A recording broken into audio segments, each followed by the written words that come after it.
So guys, welcome. My name is Amanda. I'm a cruise ship employment specialist. I worked on cruise ships for 10 years and then in cruise ship recruitment for another 5 years after that. And last year I started my own company called getalifeatsea.com where now I help people get paid to travel the world. Okay? So today's topic is all about toiletries when working on board a cruise ship. So let's get into it.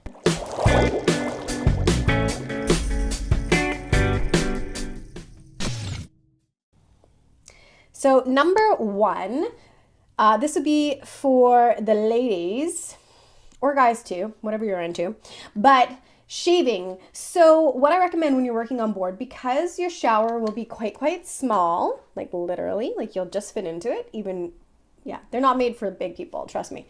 Yeah, you will squeeze in if you're a little bit larger, but they're quite small and there's not a lot of hanging space. And also when you are having a shower on board, if you're at sea, the whole space is going to be moving. And so if you are shaving, I definitely don't recommend having a shaver and shaving gel and or trying to use soap and stuff like that, because it'll just be chaotic. So what I recommend is something called Intuition. And it's basically a shaver, but it has like the shaving soap built into it. So the shaver's there and the soap is here. So you kind of have it's all in one, and you can just, and actually this comes with like a holder, so you can actually like stick it onto the wall of your shower on board and you're good to go.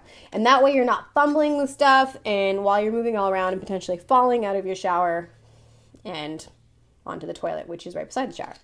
So that is tip number one.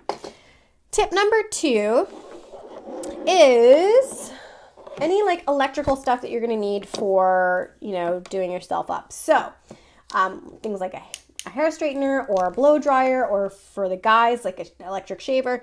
All of those things will not come in your crew cabin. So you will need to provide those things for yourself. So I recommend getting travel sizes of whatever you're bringing. So this is like a travel size straightener or a travel size blow dryer or a travel size electric razor.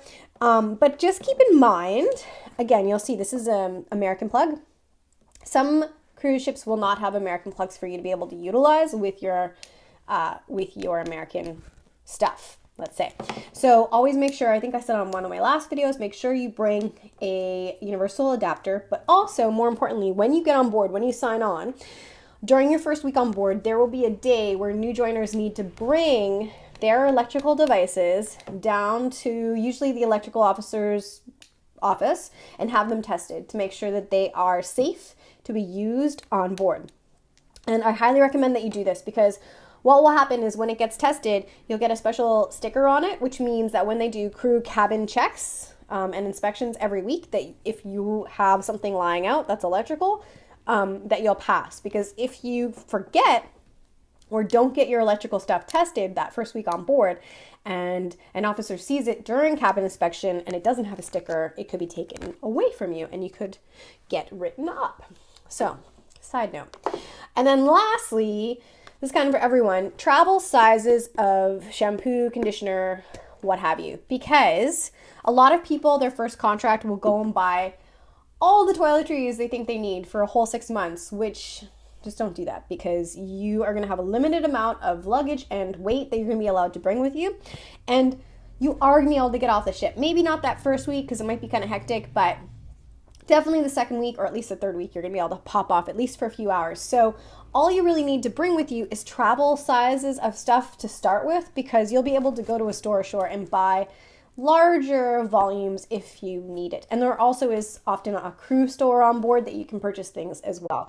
So don't go crazy buying really big mass amounts of toiletries to bring with you on board, because it'll just take up a ton of space and a ton of weight. So that is all the information I have for you today.